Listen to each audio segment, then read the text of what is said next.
اپنی خاصیت ہوتی ہے نا, ارے ہر ایک کی ایک اپنی خاص کوالٹی ہوتی ہے جس میں وہ دوسروں سے ممتاز. ہمارے جو شیخ تھے نا مفتی رشید صاحب, ان کی کوالٹی تھی استغنا. انتہائی شدید غربت میں ایسے رہتے تھے جیسے ان سے بڑا سیٹھ دنیا میں کوئی ہے ہی نہیں. یہ خاندانی بات تھی ان کے اندر, ایسے رہتے تھے جیسے ان سے بڑا کوئی سیٹھ ہے ہی نہیں. 60 سال کی عمر تک روزانہ دال کھائی ہے, صحیح ہے نا, گھر میں گوشت پکانے کے پیسے نہیں. اور عہدہ کیا ہے؟ دارالعلوم کورنگی کے شیخ الحدیث, سب سے بڑا عہدہ. ایک تو دارالعلوم کورنگی پاکستان کا سب سے بڑا مدرسہ, اور شیخ الحدیث کا عہدہ سب سے بڑا. حضرت مفتی تقی عثمانی اور حضرت مفتی رفیع عثمانی صاحب نے 8 سال ان سے پڑھا ہے, 8 سال. اتنے بڑے بڑے شاگرد. فرمانے میری تنخواہ اتنی تھوڑی تھی, وہ تو ہمیں بتاتے تھے عبرت کے لیے, فرمائے بتاتے ہوئے بھی ڈر لگتا ہے ناشکری نہ ہو جائے. فرمائے میری تنخواہ اتنی تھوڑی تھی, اس وقت مدارس کے حالات بہت خراب تھے.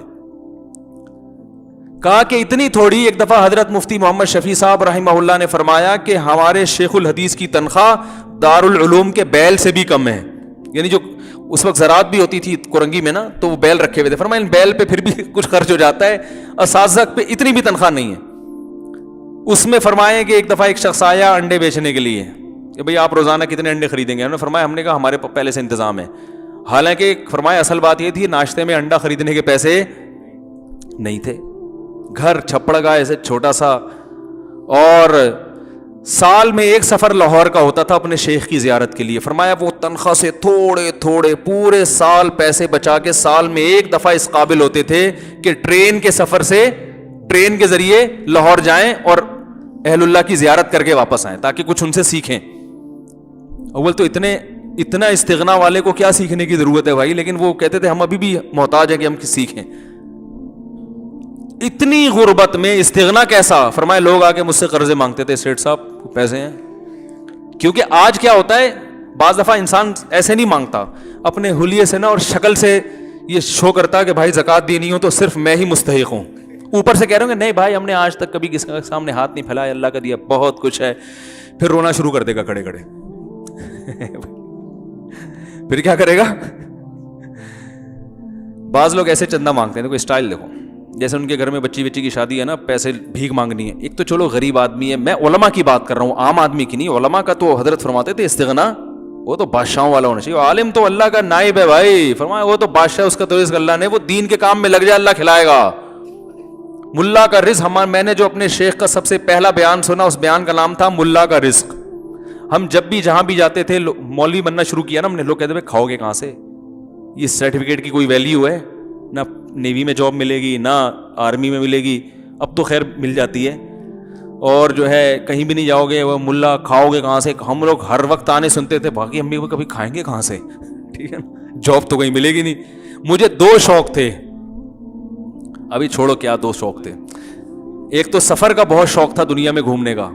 پاکستان نیوی میں جا رہا تھا میں تاکہ دنیا گھوم سکوں, تو وہ شوق بھی تیل ہو گیا جب مدرسے میں ہم نے کہا اب دنیا تو گھوم نہیں سکتے, لیکن وہ شوق بھی پورا ہو ہی گیا. اتنے سارے ملکوں کی سیر ہو گئی ہے, اب تھک گیا ہوں. تو حالانکہ تصور میں نہیں تھا مولوی بن کے کہاں, ہم نے کہا ملا کی دوڑ مسجد تک, ہم تو مدرسے میں جائیں گے, پڑھائیں گے بچوں کو, مسجد میں آئیں گے, پھر گھر جائیں گے. وہ نیوی جو تھا نا, میرے والد صاحب نے پوری دنیا دیکھی, چین اور آسٹریلیا کے علاوہ دنیا کا ہر ملک ہمارے والد صاحب نے دیکھا ہے. چین آسٹریلیا, پاکستان نیوی میں تھے تو ہم نے بھی کہا نیوی میں جائیں گے, گھومیں گے پھریں گے, دنیا کی سیر کریں گے. Join the navy and see the world لکھا ہوتا ہے نا اکثر, میں یہ دیکھ دیکھ کے حسرت کرتا, سی دا ورلڈ. اور اچھی بات ہے, نیوی کے نوجوان گھومتے ہیں, دنیا سے بڑا فائدہ ہوتا ہے. تو ہم جب مدرسے میں آئے, ہم نے کہا دنیا گئی تیل لے, اب تو گھوم نہیں سکتے, اب تو روٹی کے لالے پڑیں گے, کیونکہ لوگ کہتے ہیں کھاؤ گے کہاں سے, اب دنیا جانا تو دور کی بات, کھائے گا کہاں سے. ہم پریشان نا, ایسے ٹھٹرنے نہیں, بلی جب ٹھٹرتی ہے تو کیا حال ہوتا ہے اس کا. ہمارے حضرت کا پہلا بیان ہم نے سنا ملا کا رزق. فرمایا اللہ پہ توکل کرو, ملا کے پاس جو رزق آتا ہے نا, چھپڑ پھاڑ کے آتا ہے, ٹکرے مارتا ہوا آتا ہے, ایسے ٹکر مار کے آتا ہے کہ کھا. اب حقیقت بتا رہا ہوں, وہ کہتے ہیں بھائی نہیں کھا سکتا یار, نہیں کھا سکتا, کھا. ایسے لوگ. اور ہمارے جو کے پی کے پٹھان بھائی ہیں, یہ کہیں مل جائیں, مفتی صاحب ایک چائے, پہلے یہ کھلائیں گے کھانا, بھائی کھا چکا ہوں, نہیں کھائے گا. ہے محبت, عقیدت ہے, ہر ایک کا عقیدت کا اپنا اسٹائل ہوتا ہے بھائی. تو جب وہ کہتے ہیں نا کھائے گا, مجھے فوراً یاد ہے ہمارے فرماتے تھے رزق کی پرواہ نہیں کرنا. تو وہ کھلاتے ہیں, تو نہیں تو پھر چائے کی تو عادت دوبارہ اسی طرح سے, میں تو چھوڑ دی تھی چائے. اب یہی ہے کہ بھائی ہر جگہ جاؤ چائے چائے چائے, تو آدمی کہتے چلو یار وہی ہے, تھوڑا سا سٹا ہم نے بھی لگا لیا تو کیا ہو. اب لوگ کہتے ہیں ادھر آپ نے بیانات چائے کے خلاف کیے, ادھر خود پی رہے تھے آپ. تو بھائی چائے نہیں پلائیں گے تو پھر وہ لسی لے آئے گا, وہ لسی کا تو چائے تو پھر بھی اپنا کھانچا خود بنا کے دائیں بائیں نکل جاتی ہے نا, لسی کا ایڈجسٹ کہاں ہوگی وہ. تو کیا بات چل رہی تھی یار, کہاں سے کہاں چلا گئی, جلدی سے بات کو سمیٹتا ہوں, بہت لمبا بیان ہو گیا. تو ہمارے دوسرا تھا یعنی سفر کا شوق نا, دوسرا شوق وہی تھا جو ہو گیا الحمدللہ کافی. اس کے بھی لوگ کہتے تھے رشتہ تو کوئی دے گا ہی نہیں, لوگ یہ تانا دیتے تھے. سب سے پہلا تانا جو مجھے ملا تھا نا مولوی بننے پر, رزق کا بھی بعد میں ملا تھا, رشتے کا پہلے ملا تھا کہ کوئی لڑکی تو دے گا ہی نہیں. ہمارے خاندان میں سارے ماشاءاللہ پڑھے لکھے لوگ ہیں, تو وہ سب سے پہلا تانا یہ ملا تھا کہ رشتہ نہیں کوئی دے گا, اور دوسرا تانا کھاؤ گے کہاں سے. تو ہمارے اندر فرمایا اللہ پہ توکل. تو ہمارے حضرت اس کے بہت سخت پابند تھے کہ علماء کے بارے میں دیکھو, کوئی ضرورت مند ہو, محتاج ہو, اگر وہ بیچارہ کسی کے سامنے اپنی حاجت بیان کر لے تو ہر ایک کو ایک ہی لاٹھی سے نہیں ہانکنا چاہیے, ہر ایک کا ایک جیسا توکل نہیں ہوتا. لیکن علماء کے بارے میں کہتے تھے کہ کسی سیٹھ کے سامنے کبھی, ارے آج تو آپ جہاز میں تھے نا ساتھ ہمارے, آپ ہی تھے, یہ بھائی بیٹھے ہوئے ہیں, ابھی یہ جو آپ پیچھے دیکھ رہے ہیں آپ یا سامنے یہ نہیں سمجھ میں آئے گا, بعد میں سمجھاؤں گا ان کو. آپ جن کو کہہ رہا ہوں وہی پیچھے تھے, آپ آج سفر میں تھے, اچھا بالکل آپ کی ٹائپ کا آدمی تھا. تو بالکل ہم حضرت فرمایا کرتے تھے علماء کے لیے نا, کسی کے سامنے ہاتھ اپنی احتیاج ظاہر نہیں کرنا, بھوکے مر جاؤ. تو حضرت پھر اپنے بتاتے تھے کہ میں دال کھا رہے ہیں روزانہ, کہ ایک دن مہمان آیا, کہنے لگا, اس کو بھی کہہ رہے ہیں ہم نے رکھ لیا گھر میں, تو مہمان کو تو اچھا کھلا دیتے ہیں نا, ہم نے بھی دال, کہتے ہیں اس نے برداشت کیا, بھائی دال ایک دفعہ اتفاق سے بچی بھی ہوگی, کھلا رہے ہیں, اگلے ٹائم پہ کچھ اچھا آیا, اگلے ٹائم پہ پھر دال. تو کہنے لگا جب بھی آپ کے گھر آؤ دال ہی پکی ہوتی ہے. وہ بھی کوئی اسٹریٹ فارورڈ قسم کا آدمی تھا. حضرت نے فرمایا, حضرت فرماتے ہیں اس کے بتانے کے بعد ہماری توجہ گئی ہے کہ کتنے دن سے دال کھا رہے ہیں, ورنہ ہماری اس طرف توجہ بھی نہیں تھی. تو پھر فرماتے ہیں میں نے اس سے بولا حلال اتنا ہی ملتا ہے.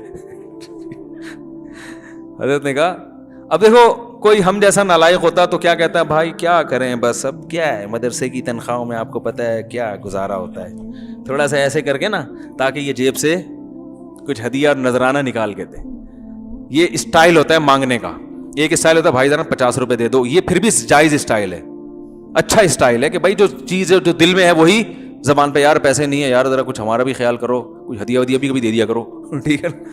غلط ہے یہ بھی, لیکن اتنا غلط نہیں ہے. اور ایک طریقہ یہ ہوتا ہے کہ منہ سے تو یہ شو کر رہے ہم کسی سے مانگتے نہیں ہیں, لیکن ایٹیٹیوڈ ایسا ہے, ایکسپریشن چہرے کے ایسے ہیں کہ جس سے لگ رہا ہے کہ بھائی دے دے یار مر جاؤں گا ورنہ. تو یہ بھی گھٹیا طریقہ ہے. تو وہ حضرت فرماتے ہیں اس کے بتانے کے بعد ہماری توجہ اس طرف گئی کہ کیا روزانہ کیا پک رہا ہے. اب تعویل تو کر نہیں سکتے تھے کہ بھئی ڈاکٹر نے کہا دال کھایا کرو روزانہ, تو فرمایا ہم نے کہا حلال. اور فرماتے ہیں ایسا سیٹھ مجھے لوگ سمجھتے تھے کہ لال آ کے وہ مجھ سے قرضے مانگتے تھے. حضرت کو اچھا غریب تھے اس وقت ابتدائی دنوں میں, پھر اللہ نے بہت پیسہ دیا حضرت کو, حضرت کی جائیدادیں بکیں, زمینوں سے پیسہ آنا شروع ہوا, وہ جو حضرت کے والد کی. تو پھر اللہ نے اتنا پیسہ دیا, پھر اسی اسٹائل ہی چینج, پھر کنجوسی نہیں کی ہے, اتنی زبردست بڑی گاڑی رکھی, کویت کے شہزادے سے گاڑی خریدی. لوگوں کے پاس پیسہ ہوتے نہیں ہے تو بھی غریب لگ رہے ہوتے ہیں, جب آ جاتا ہے تو اور زیادہ غریب لگ رہے ہوتے ہیں, وہ بچا کے نا, ارے اپنے اوپر تو خرچ کرو اللہ کے. پھر صدقہ بھی کرتے تھے. پھر حضرت نے کہا جب اللہ نے پیسہ دیا ہے تو گاڑی خریدی. پھر کویت کے شہزادے سے بڑا دلچسپ واقعہ سناتے تھے, شو روم میں گیا, کہہ رہے میرے بیٹے مالدار ہو گئے تھے, ان کے پاس گاڑی تھی میرے پاس نہیں تھی, تو میں نے کہا میں ان سے اچھی گاڑی خریدوں گا, یہ بتانے کے لیے باپ میں ہوں, باپ تم نہیں ہو. یہی اسٹائل تھا حضرت کا نا. کہہ رہے میں نے بتایا تاکہ لوگوں کو پتا چلے کہ ابا یہ ہے, یہ باپ نہیں ہے. کہہ رہے صرف یہ ظاہر کرنے کے لیے. کہہ رہے میں جب شو روم گیا میں نے کہا بھائی گاڑی دکھاؤ. انہوں نے کہا آپ کی رینج کیا ہے؟ کہتے ہیں میں نے کہا رینج کو نہیں دیکھو, گاڑی دکھاؤ. وہ پھر حضرت کا اسٹائل بھی تھا نا. تو خیر گاڑی خریدی, گھر نہیں بنایا, گھر کرائے کا ہی رکھا, جو مدرسے کا گھر تھا وہی رہا, کا مسافر خانہ ہے, اس کو ڈیکوریٹ بہت اچھا کر لیا, بہت شاندار. حضرت کے گھر جا کے ایسا لگتا تھا جیسے پتہ نہیں کسی شاہی شیش محل میں آ گئے ہیں. خوشبو کا استعمال, مہنگی سے, کھایا بھی اچھا, پہنا بھی اچھا, پگڑی اتنی مہنگی پہنا کرتے تھے, ہر لائف اسٹائل, اور صدقہ بھی, خیرات بھی ایسے نوٹوں کی گھڑیاں ایک دن ہمارے سامنے رکھی ہوئی تھی میز پہ. فرمایا یہ ابھی چند سیکنڈ کے لیے میری ملکیت میں, اس کے بعد یہ فی سبیل اللہ پارسل, گنتا نہیں ہوں, اپنے خرچے نکال کے جتنا ہے سارا فی سبیل اللہ. تو یہ سیٹھوں کی طرح زندگی گزاری ہے, ٹھیک ہے نا. تو استغنا تھا ان کا ایسا کہ علماء کے بارے میں کہ کسی کے سامنے بھی اپنی ذات کے لیے, دین کے لیے مسجد بن رہی ہے, مدرسے کے لیے, طلبہ کے لیے, وہ تو ایک الگ چیز ہے. اپنی ذات کے لیے نا نا نا نا نا, اپنے بارے میں شو کرنا ہے کہ ہم سے بڑا سیٹھ کوئی نہیں ہے.